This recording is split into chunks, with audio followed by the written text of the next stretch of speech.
For this video, tatalakayin natin kung ano nga ba ang naging epekto ng internet and web sa ating modern world society. Education and research. Before, kung may kailangan tayong i-research na topic, kailangan natin magpunta ng mga library and schools to borrow a book or buy a book sa mga bookstores para makakuha tayo ng tama at piling information. But now, kahit nasa bahay tayo, ay magagawa na natin to ng mas mabilis at mas madali. Using our device and gadget, nagagamit natin ang internet upang ma-access ang mga learning websites and applications that will help us in our research and education. Mas convenient at less time consuming ito kumpara noon. Needs and necessities. Before, kung may gusto tayo, may kailangan tayong bilhin, we'll need to go to a shopping mall or mini stores, and alam nating hassle at mahirap ito. Now, with the help of internet and online shopping websites and applications, we can buy and compare the products based sa reviews and ratings ng products na to. And magagawa natin to kahit nakaupo, nakahiga tayo sa loob ng ating mga bahay. Communications.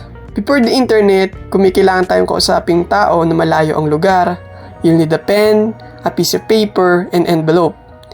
You'll then send it by mail and marireceive niya ito after days.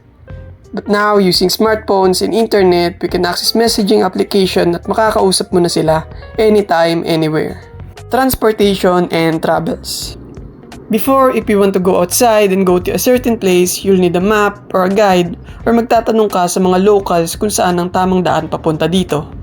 Now, we have new transportation service na gumagamit ng applications kung saan you'll easily track your destinations from one place to another. Financial service. Before e-wallets and e-banks, kapag may money transaction ka or may pera kang itatabi, you'll need to physically go to a bank. Ang ginagawa pa din natin to till now. That means pipila ka ng mahaba at matagal na oras. But now, mas madali na because of online payment and banking system, magagawa mo na ang payment transaction mo nang hindi lumalabas at pumupunta ng bangko para kunin ang iyong pera. Entertainment. Before, if you want to watch a specific movies, kailangan mo magpunta ng cinema at bumili ng tickets or buy a cassette or DVD para makapanood ng movie. Now, we have free websites where you can watch different movies or series of movies nang hindi na lumalabas ng bahay or kahit nasaan ka pa. Same as listening to music or playing games.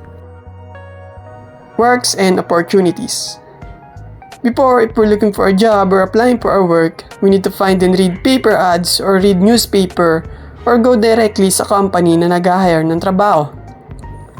But now, there are tons of websites where you can apply online or nag-offer ng freelancing jobs based sa career or skills na meron ka. Also, interview can be done virtually dahil nga sa internet and advancement of our technology. Dahil dito, mas maraming opportunities, mas mataas ng chance na magkaroon ka ng trabaho. That's it. Thank you for watching.